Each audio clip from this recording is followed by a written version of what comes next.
오늘 아침 뉴스의 맥을 짚어드리는 시간 뉴스연구소, 오늘도 두 분의 연구위원 함께합니다. CBS 조태임 기자 그리고 경향신문의 박순봉 기자, 어서 오십시오. 안녕하세요. 예, 첫 뉴스 어디로 갈까요? 계엄 옹호한 강준욱 국민통합비서관. 어제 하루 종일 논란이 됐던 네. 인물입니다. 강준욱 비서관. 어떤 인물인지 소개해 주시죠. 네, 이제 강 비서관 이제 국민통합비서관인데요. 이 과거의 한 말이나 쓴 책에서 극우적 시각이 드러나고 있고 또 계엄을 옹호하고 일본 침략을 옹호하는 듯한 발언에서 지금 논란인데요. 우선 강 비서관 지난 3월에 낸 책 야만의 민주주의에서는 12.3 비상계엄 시도를 민주적 폭거에 대한 비민주적 저항이라면서 국회 다수당의 횡포에 대응한 체계적 행동이었다. 국민에게 상황의 답답함과 막막함을 알리는 방식으로 계엄을 선택한 것이다. 이러면서 계엄을 옹호했어요. 예. 이 주장은 어떻게 보면 윤석열 전 대통령이 계엄 필요성을 주장했던 주장과 좀 비슷하거든요. 또 새롭게 알려진 내용이 지난 1월 그 서울 서부지법 폭동 사태에 대해서도 옹호를 하면서 5.18 민주화 운동을 비유를 했어요. 사법부의 저항에 유리창을 깨고 법원에 난입한 것이 폭도이고 전원 구속될 일이면 5.18은 버스로 공권력을 뭉개고 총 들고 싸운 일이므로 폭도라는 말로도 모자란다. 이렇게 얘기를 했습니다. 서부지법 폭동하고 5.18 민주화 운동을 비교했어요. 그러니까요. 같은 선상에서 5.18 민주화 운동을 폄하했다고도 볼 수 있고요. 비유도 부적절하고요. 네. 이 외에도 이 책에는 5.16 세력은 법에 따라 권력을 잡았다. 노동조합은 약자를 위한 것이 아니라 투쟁 도구로 변질됐다. 이런 주장도 포함되어 있습니다. 그리고 이제 과거 페이스북에 한 말도 논란인데 네. 나는 식민지 근대화론을 믿으며 강제징용이란 것을 믿지 않는다. 이렇게 얘기한 사실이 드러났어요. 그래서 지금 민족문제연구소나 이런 단체들이 강제동원 피해자들의 투쟁의 역사를 훼손하는 망언이다. 왜곡된 역사의식에 경악을 금치 못한다. 이렇게 강하게 비판하고 있습니다. 예. 그리고 이제 5년 전 유튜브 채널에 출연해서 민주당과 정의당을 지독한 빨갱이, 그냥 빨갱이라고 표현을 했고요. 당시 문재인 정부를 김정은 수준이라고 비난하면서 좌파 지지층은 대책이 없다. 택배기사 노는 날까지 정부가 생생된다. 이런 등의 표현도 썼습니다. 근데 지금 이제 예. 구구적 시각도 문제인데 네. 이 사람이 과연 국민통합을 논하는 이제 국민통합 비서관 자리에 적합한 인물이냐 이런 비판이 나오고 있습니다. 그렇죠. 네. 지금 다른 걸 떠나서 이제 계엄에 대한 입장 그리고 친일적인 세계관, 이게 가장 큰 문제인 것 같은데 네. 아까 말씀해 주신 것처럼 나는 식민지 근대화론을 믿으며 강제징용이라는 걸 믿지 않는다 외에도 위안부도 마찬가지지만 길거리에서 아무나 무작정 잡아간 것으로 여기기에는 일본인들의 태도가 너무도 존경스러운 수준이다. 이런 글을 썼어요. 그리고 또 이제 그 음주운전에 대해서도 처벌해서는 안 된다 취지의 얘기도 하기도 해서 또 이것도 논란인데요. 예. 음주운전에 대해서도 음주운전을 해서 사고를 낸 게 아니면 음주운전만은 처벌하기 어렵다, 뭐 이런 내용이에요. 네네. 그래서 이거는 뭐 자유주의 정치 철학에서 사고를 안 냈으면 문제가 되지 않는다 이런 얘기를 했다고 예, 하고요. 예. 그래서 계속 이런 게 논란이다 보니까 민주당 내에서도 이제 공개적으로 반대 의사가 나오고 있습니다. 이현주 의원이 먼저 포문을 열었는데 이 헌법 부정 수준이라면서 자진 사퇴를 촉구했고요. 지금 당권 도전에 나선 박찬대 의원도 인사는 대통령의 권한이지만 내란 옹호자만은 안 된다. 이재명 정부의 성공을 위해서 강준욱 비서관의 결단을 촉구한다. 이렇게 얘기를 했고 또 박주민, 뭐 강두구, 신정훈 의원 등도 지금 공개적으로 다 반대 의사를 나타내고 있습니다. 이제 자리가 국민통합비서관인 거잖아요. 그래서 이제 진영을 넘어서 어떤 협치의 의미로 이 자리에 그런 보수 인사를 앉힌다라는 의도까지는 알겠는데 이 발언들이 선을 넘었냐 안 넘었냐 그 부분인데 네. 지금 당 안에서도 비판이 많이 나오는 거네요. 자, 박순봉 기자. 네. 민주당 안에서까지 이렇게 비판이 나온다고 하면은 이 임명이 유지가 될까 싶은데 어떻습니까? 좀 버티기가 쉽지 않을 것 같다 이런 예측들이 있는데요. 일단 몇 가지 신호들이 있는데 어제 뭐 여권 인사랑 얘기를 하다 보니까 그 대통령실 브리핑을 좀 언급을 하더라고요. 어제 강유정 대변인 브리핑을 보면은 예. 2번 질문이 나왔거든요. 그 질문 과정에서 좀 주목되는 표현이 반복되는 표현이 있는데 뭐냐면 네. 보수계 인사의 추천이 있었다. 이 첫 번째 브리핑에서도 이런 얘기를 하고요. 두 번째 브리핑에서도 통합이라는 의도를 살려서 보수 인사의 추천을 통해서 온 비서관이다. 이런 얘기를 합니다. 이걸 언급하면서 하는 얘기가 뭐냐면은 우리가 추천한 거 아니에요. 이 얘기를 했다라는 거예요. 대통령실에서. 음. 그러면 이 얘기는 뭐냐면 예전에 이준숙 전 교육부 장관은 네. 그 지명을 철회했고 네. 강선우 후보자는 지금 이제 유지가 되고 있는 상황이잖아요. 이진숙 전 그 장관 후보자 같은 경우에도 마찬가지 상황이라는 거예요. 그러니까 그렇죠. 이제 민주진영에서 추천하지 않은 인물에 대해서는 방어가 약할 수 있고 그게 이제 부담이 없다라는 거죠. 여당 내에서 공격할 때. 그래서 지금 대통령실 비서관임에도 불구하고 아까 얘기해 주신 대로 여러 민주당 의원들이 비판을 하기 시작을 했거든요. 네네. 그러니까 이런 것들은 아마 버티기가 좀 힘들 거다. 저도 이제 실제로 민주당 쪽에 쭉 물어보니까 네. 이렇게 뭐 탐침 조사하듯이 여러 명한테 물어봤는데 전혀 모르는 인물이다라고 하는데 국민의힘 쪽에 물어보니까 좀 아는 사람들이 나오더라고요. 근데 이 활동이 그렇게 막 적극적으로 정치권에 활동을 했다라고 보기는 좀 어렵고 네. 페이스북에다가 이제 그 정치 관련된 글들 좀 쓰고 그래서 모 국민의힘 인사의 평가는 우파의 존경을 받거나 아니면 우파에서 뭐 희생의 업력이 있는 그런 인물은 아니다. 그래서 이제 우파의 대표적인 인물을 수용해서 통합의 의미로 이렇게 그 임명한 것 같지도 않다. 이런 지적도 좀 하긴 하고 있습니다. 그러니까 결국에는 이 자리도 한번 봐야 되는데 그 경청 통합 수석실 산하에 있는 3명의 비서관이 있거든요. 네. 지금 새로 이제 개편을 한 걸 보면요. 여기 네. 하나가 방금 말씀해 주신 강준욱 국민통합 비서관이 있고 그다음에 또 하나가 국민경청 비서관 또 하나가 공공갈등조정 비서관인데 네. 국민경청 비서관이 누구냐면 배진교 전 정의당 의원이에요. 예, 예. 근데 이 구성에 대해서 이제 여당 쪽에서 하는 얘기들은 국민통합 비서관은 보수 쪽 사람, 그다음에 경청 비서관은 뭐 이제 물론 이제 민주당에 앞서서 입당을 하긴 했었습니다. 근데 정의당 출신인 사람 이런 식으로 배정을 하는 그런 이제 역할을 한다라는 거죠. 그래서 이거는 통합의 의미도 물론 있는데 그 선거 과정에서 도움 주고 이런 사람들 배치하고 자리 주고 이런 역할들을 하는 그런 자리일 수도 있다라는 거죠. 그래서 보수 쪽에 배치를 해준 그런 자리로 보고 있는 겁니다. 예. 근데 그러면 결국에 이제 대통령실에서 버틸 거냐라고 하면 여당 내에서 공격을 하고 있기 때문에 버티기가 좀 쉽지 않고 그리고 버틸 이유도 별로 없다라는 거예요. 그러니까 아까 보수 쪽 추천 인사라고 얘기를 언급을 한 것은 결국에는 어느 정도는 공격을 해도 된다라는 그런 신호로 받아들일 가능성이 있다라는 거고. 이게 정규재 대표가 추천했다는 거죠? 네. 이분을. 맞습니다. 그리고 그러면 이제 왜 초반에는 일단은 버티는 메시지가 나오느냐. 그러니까 지금은 이제 사과도 했으니까 좀 봅시다. 이런 정도의 취지로 대통령실 입장을 볼 수가 있거든요. 네. 그럼 뭐 여권 인사 표현은 이렇게 얘기를 하더라고요. 의리가 있다라는 걸 보여줘야 된다. 그러니까 당신이 추천한 인사를 우리가 썼는데 바로 논란되니까 바로 자른다? 이거는 안 된다라는 거예요. 그리고 지금 지지율은 어느 정도는 버텨줄 수 있는 지지율이기도 하고요. 그래서 이걸 사실은 강선 후보자하고도 좀 연결해서 해석들도 많이 하고 있어요. 어떻게요? 그러니까 지금 강선 후보자하고 이진숙 전 그 후보자, 네. 그러니까 두 명을 이렇게 놓고 봤을 때 네. 한 명은 민주진영이 추천한 인사, 한 명은 아닌 인사거든요. 그렇죠. 그 상대적으로는 지명 처리하면서 약간 이제 버렸다라는 그런 평가들도 있잖아요. 예. 그 강선 후보자를 보호해주는 그런 그림. 예. 이런 식으로 버티는 과정인데 이진숙 후보자는 이제 뒤에서 봐주는 사람이 없으니까 빨리 버린 거고 강선 후보자도 앞으로 어떻게 될지는 모르겠다는 그런 평가들도 있거든요. 그러니까 왜냐하면 그렇지만 의원 출신이고 이재명 대통령과 비교적 가까운 사람들이기 때문에 버텨주는 그 시간이 좀 길었다라는 거죠. 그러니까 마찬가지로 봤을 때 적용해 보면 강준욱 비서관은 버텨줄 이유가 별로 없는 사람이거든요. 그러니까 아마 이제 금방 정리될 수도 있다 이런 예측들이 좀 있고요. 아, 아까 우리가 추천한 게 아니다라는 대통령실 대변인의 말처럼 뭐 딱 그렇게 표현한 건 아닙니다. 보수 인사에서가 추천했다 보수 이렇게 진영에서 표현했죠. 추천했다. 네. 보수 인사가 추천했다. 요 표현처럼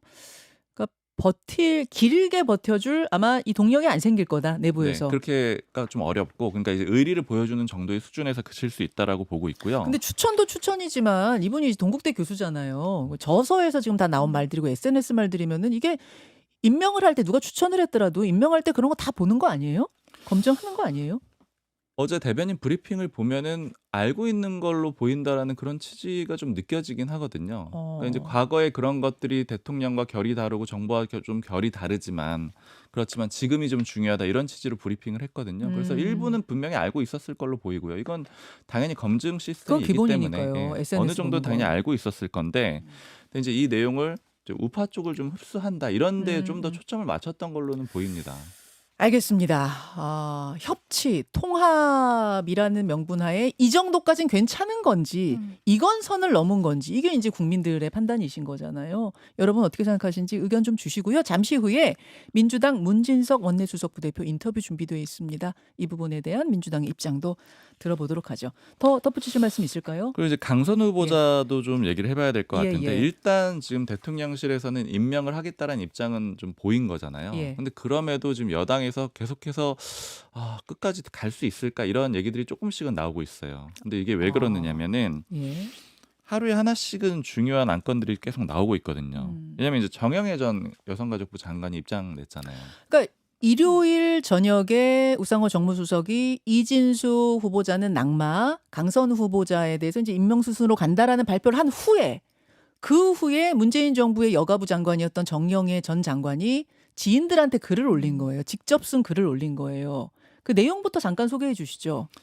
예전에 여성가족부 장관으로 있을 때 지역구 의원이었던 강선 의원이 이제 센터를 하나 설치해달라고 해바라기 요청을 했는데 센터를 예. 자신의 지역구에 설치해달라. 근데 그게 좀 어렵다라고 답변을 했더니 이제 뭐 하라면 하지 말이 뭐 많다. 말이 많는 이런 취지로 얘기를 했고 결국에는 예산까지 삭감을 해버렸다라는 거예요. 여가부 예산을. 예, 그래서 예. 이제 그 이후에는 결국에는 관계를 회복해서 뭐 예산을 좀 일부 복원했다 이런 취지의 내용인데 그러니까 일요일에 대통령실의 임명 유지 입장이 나온 후에 지금 새로운 변수가 하나 더 등장해서 저는 그 후의 분위기가 좀 궁금하더라고요. 네, 그래서 저도 이제 여당 쪽에 물어보니까 뭐 여권 인사 이런 얘기를 하더라고요. 정영애 전 장관은 이력을 보니까 여성계 그 자체라는 거예요. 그러니까 그 정도로 볼 수 있을 정도로 왜냐하면 이제 국내 1호 여성학 박사 출신이기도 하고 뭐 여가부 장관도 지냈고 한국 여성학회 회장이었거든요. 뭐 이런 일정들을 보면 그냥 여성계 거의 자체다 이런 식으로 평가를 하고 있는데 어허. 여성계에서 들고 일어나는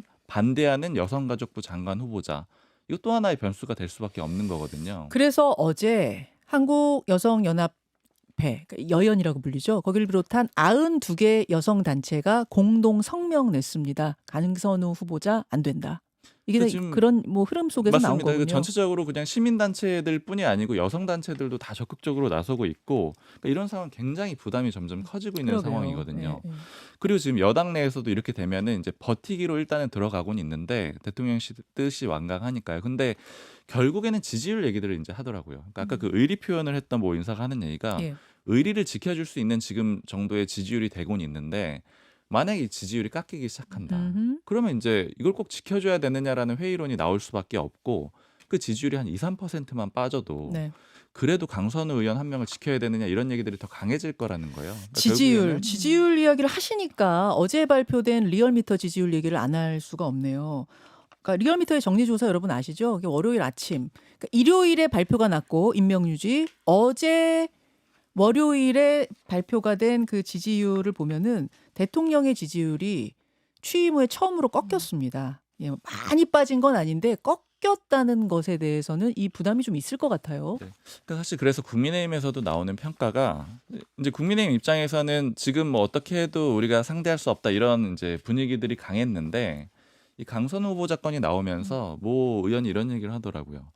이게 일종의 이 처음에 연애를 하고 이러면 콩깍지가 딱 생겨서 뭘 잘못을 하고 이래도 크게 뭐 잘못으로 와닿지 않는다는 거예요. 예, 그 예. 시간이 상당 기간 있는데 뭔가 잘못을 좀 크게 하고 이러면은 그런 콩깍지가 깨지기 시작을 하는데 벗겨지기 시작을 하는데 그런 좀 시작이 되지 않겠느냐 이렇게 보고 있거든요. 좀 우려스럽게 보는군요. 네, 그러니까 결국 이런 것들이 부담이 된다라고 하면은 여가부 장관 후보자 한 명을 지키기 위해서 뭐 전체를 희생하지는 않을 거다 이런 얘기들이 좀 나오고 있는 겁니다. 여가부 장관 임명 유지에 결정적인 역할을 한 건 여당 지도부의 의견이었다라고 어제 우상호 정무수석이 얘기했죠. 잠시 후에 여당 지도부 문진석 원내수석 부대표 인터뷰를 통해서 다시 한번 입장들 좀 자세하게 들어보겠습니다. 두 번째 이슈 넘어가죠. 800-7070 전화 산대는 윤이었다. 예, 오프닝에서 언급한 것처럼 최상병 순직 사건 수사 결과가 네. 그러니까 경찰로 이첩하기 직전에 뒤바뀐 거. 요게 800-7070 전화를 국방부 장관이 받은 후였다. 네. 그럼 그 전화 도대체 누구 전화야? 이게 2년 만에 밝혀졌어요. 맞습니다. 그 어떻게 보면 VIP 경로서의 핵심 고리가 이 800-7070 전화인데 이 발신자가 윤석열 전 대통령이었다는 게 2년 만에 확인이 된 거예요. 네. 지금까지는 이게 대통령이냐 아니냐 그리고 지금까지 대통령 경호처 전화였다. 것까지는 나왔었는데 네. 그럼 누가 건 것이냐 이건 음. 나오지 않았었던 거거든요. 그렇죠. 그런데 이종섭 전 장관이 최근에 최장병 특검에 의견서를 내면서 2023년 7월 31일 그 수석 비서관 회의 이후에 윤 전 대통령과 직접 통화한 사실을 시인을 했어요. 네. 근데 이 전화가 중요한 게 말씀하신 것처럼 이날 회의 때 그 최상병 순직 사건 관련 수사 결과를 보고받으면서 VIP가 그러니까 윤 전 대통령이 네. 이런 일로 사단장을 처벌하면 누가 사단장 하겠느냐 이러면서 경로했다는 거잖아요. 네. 그 회의 직후 이 전 장관 이 전화를 받게 됐고 그때 이후에 최상병 순직 사건 수사 결과 이첩 보류 지시가 나왔고 또 그때 예고됐었던 국회와 언론 브리핑도 취소가 됩니다. 그렇죠. 그래서 이 전화가 이 수사 보류에 결정적 영향을 준 거 아니냐 이 얘기까지 저희가 다 알고 있었잖아요. 아니 국방부 장관이 수사 잘했네 박대령 이러면서 사인까지 다 했던 걸 이 네. 전화 받고는 그 잘했다던 칭찬을 물리면서 그 이첩하지 마시오. 그럴 수 없습니다. 이첩해야 합니다 하자 항명하지 말아라 이제 항명죄가 씌워진 그렇죠. 그 전화가 맞습니다. 바로 이전한 네, 거잖아요. 네. 그래서 이제 이 전화로 인해서 대통령이 수사에 직접 개입한 거 아니냐 이거의 중요 변수가 되는 거거든요. 네. 근데 이 전 장관은 전화 받은 거는 인정하면서도 윤 전 대통령으로부터 경로를 느낄 만한 질책은 받지 않았다. 그리고 임 전 사단장을 제외시켜라, 뭐 사건 이첩을 보류시켜라 이런 지시를 받은 적은 없다고 주장을 했어요. 네. 그리고 이 이첩 보류 지시는 내 판단이었다 이렇게 선을 그었습니다. 자, 그러니까 이게 퍼즐이 맞춰지는 것 같으면서도 살짝씩 지금 비는 부분이 뭐냐면 이종섭 당시 국방부 장관 맞아요. 800-7070은 윤 대통령 전화였어요. 하지만 경로를 하거나 수사 결과 바꾸라고 얘기한 건 아닙니다. 이렇게 얘기했고 김태호 비서관도 뭐라 그랬냐면은 경로하시는 걸 보긴 봤어요. 근데 그 경로가 이 경로는 아니에요. 이것 때문은 아니고 그냥 평소에 경로를 좀 하세요. 이 정도. 약간씩 지금 뭔가 퍼즐이 맞춰질 듯 조금씩 부족한 게 있는 거죠. 네. 근데 일단은 전화한 사람이 윤석열 전 대통령이라는 건 사실은 되게 예측이 됐었던 얘기예요. 그러니까 맞아요. 정황상으로는 다 맞다. 왜냐면 저도 이제 수사기관 쪽 얘기를 들어봤을 때 그때 예전에 그 800에 7070 그 전화번호가 네. 대통령 집무실 번호고 공유해서 쓰고 그다음에 전화한 시간대가 근무 시간대였고 이러면은 전화할 수 있는 사람이라는 건 굉장히 한정돼 있거든요. 근데 다만 그 전화를 했다는 이유만으로 누가 했는지까지 확정적으로 말할 수 없었기 때문에 수사기관에서 특정을 못했던 거지. 그러니까 그렇죠. 진술만 기다리고 있었던 상황이었거든요. 그리고 이종섭 장관도 잘 생각해 보세요. 그 당시 국회에 이제 불려 나왔을 때 이거 윤 대통령이죠 했더니 아니에요라고는 안 했어요. 뭐 말할 네. 수 없습니다. 답변하게 뭐 적절치 않다 뭐 네. 이런 취지로 얘기를 했기 때문에 사실상 인정이 예. 됐고 그냥 결국 누가 확인을 하느냐 이런 수순 정도만 남아 있었던 그런 상황입니다. 그렇죠. 근데 그러면 이종섭 전 장관이 왜 확인을 해줬느냐? 그렇게 하지 않을 수 없는 상황이 됐어요. 왜냐하면 이제 아까 말씀해 주신 대로 김태호 전 차장의 증언도 일부 나오기 시작을 했고 네. 그 다음에 근본적으로는 지금 윤석열 전 대통령을 방어해야 될 그런 이유가 전혀 없습니다. 없죠. 윤석열 전 대통령 지킨다고 해서 본인의 어떤 뭐 구명이 된다거나 여론에서 우위를 점한다거나 이런 점이 전혀 없고요. 네. 그다음에 지난 10일에 이종섭 전 장관 자택이 압수수색 당했거든요. 예. 그러니까 이제 수사가 본인에게 조여오고 있는 상황에서 사실관계 자체에 대한 거짓말을 하게 되면은 네. 구속될 가능성이 굉장히 높잖아요. 그렇죠. 그러니까 일단 사실관계는 확인을 해준 거죠. 예. 근데 그럼에도 불구하고 아까 말씀해주신 대로 그러면은 경로는 또 안 한 거다. 그냥 우려 표명한 거다. 이런 정도로 방어를 하는 거는 이거는 윤석열 전 대통령 방어를 하는 게 아니고 본인도 같이 공모자로 적용이 돼 있거든요. 그러니까 나도 그냥 합법적으로 한 거고 윤석열 전 대통령도 별말 없었어. 이렇게 얘기하는 것이 본인 구명에 훨씬 유리하기 때문이다. 이렇게 봐야 될 것 같습니다. 알겠습니다. 그런가 하면 어제 구속영장이 신청됐던 그 드론 사령관이요. 드론 사령관의 구속영장 기각됐더라고요. 네, 기각됐는데 그 구속영장을 청구했던 이유가 네. 개인의 그 신상에 관한 뭐 우려가 있다. 왜냐면 위험이 압수수색했더니 그 PC에서 유서가 나왔다면서요. 그것 때문에 이제 구속영장을 청구했던 건데 네. 이제 그 부분에 대해서 이제 법원에서 기각을 한 거라서 음. 일단 요거는 그러니까 수사 기관에서도 그 사유 때문에 기각한 거지 이게 뭐 수사가 잘못되고 뭐 증거가 불충명해서 기각된 건 아니라고 좀 여유롭게 보더라고요. 그래서 이 부분에 대해서 또 수사를 더 진행할 것으로 보입니다. 자, 다음 이슈 넘어갑니다. 네, 국힘 자발적 해체하라는 홍준표 전 대구시장이 또 SNS를 통해서 의견을 밝혔습니다. 네, 홍 전 시장 어제 이제 국민의힘을 향해서 여전히 정신 못 차리고 남은 임기만 믿고 뭉개고 있다 이렇게 비판을 했어요. 예. 그리고 혁신의 핵심은 자발적 당 해산과 재산 국가 헌납 그리고 비상계엄 단초를 제공한 친윤, 친한 세력의 축출이라고 밝혔습니다. 어떻게 보면 지금 국회의원들이 임기만 채우려고 하고 자리만 보존하고 있다 이런 비판을 하는 것이고 또 친윤을 향해서도 이제 세게 비판을 한 것인데요. 예. 윤 전 대통령에 대해서도 이제 강도 높은 비판을 이어갔는데 윤통과 친윤들은 대선 경선 때 사기 경선을 벌여 결국 이재명 정권의 정권을 헌납했다. 그런데도 난파선의 선장이라도 하겠다고 몸부림치는 군상들이 가엾다 이렇게 말을 했습니다. 그리고 이제 뭐 정치적 전망도 내놨는데 또 정당 해산 얘기를 꺼냈어요. 특검이 내란 선전, 선동에 동조한 당 의원 수십 명을 소환 기소하게 될 것이며 김건희 특검 수사 결과가 현실화하면 국민 분노를 감당할 수 없을 것이다. 그리고 정청래가 민주당 대표가 되면 정당 해산을 청구하고 국고 보조금도 끊을 가능성이 있다. 이렇게 주장을 했어요. 어떻게 보면 최근 이제 혼정시장 발언들을 보면은 네. 국민의힘 지도부가 이제 정치적 청산 대상이다. 그리고 보수 위기의 원인이다 하면서 또 어떻게 보면 홍전시장 중심으로 이제 보수 재편 가능성을 좀 시사하는 거 아니냐 이런 해석이 나오고 있습니다. 자, 요 이야기는 오늘 2부에 한칼 토론이거든요. 그쪽에서 더 논평을 좀 해보도록 하죠. 두 분 수고하셨습니다. 감사합니다. 김현정의 뉴스쇼는 시청자 여러분의 참여를 기다립니다. 구독과 좋아요, 댓글 잊지 않으셨죠? 알림 설정을 해두시면 평일 아침 7시 10분 실시간 라이브도 참여하실 수 있습니다.